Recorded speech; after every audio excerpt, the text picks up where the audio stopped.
बौद्धरे रक्षाबंधन उत्सव पालित। आज पवित्र रक्षाबंधन उत्सव बौद्ध जिलार कोण अनुकोण आनंद उल्लासर सहित पालन कर भाई भौणीर यह पवित्र बंधन को नहीं यह उत्सवटी पालन कर आज बौद्धर विभिन्न देवादेवी पीठ में श्रद्धालुं भिड़ देखा मिलता। जिलार हरभंगा बौद्ध और कंटामाल ब्लॉक विभिन्न स्थान में भौणी माने निज भाई हाथ में राखी बांधि भाईर शुभ मनाती बेले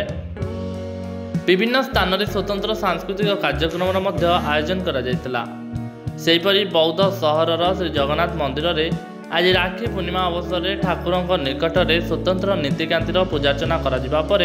भौणी सुभद्रा दुई भाई बलभद्र और जगन्नाथ हाथ में पाट राखी बांधि जिलार प्रत्येक स्थान में भौणी माने भाईर शुभ कामना करी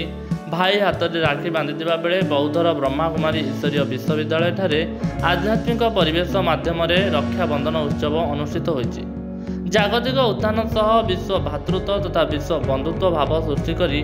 मानवीय मूल्यबोध और सत्य धर्म संस्थापन दिगरे एभली पारंपरिक पर्व बेस महत्वपूर्ण थिबा बेले आज बौद्ध केन्द्र में संचालिका मामिना भौणी ब्रह्माकुमार भाई हाथ में राखी बांधि शुभ मनाते। तेरे एभली किसी गुरुत्वपूर्ण खबर देखा चाहती आम चैनल को लाइक सब्सक्राइब और शेयर करो।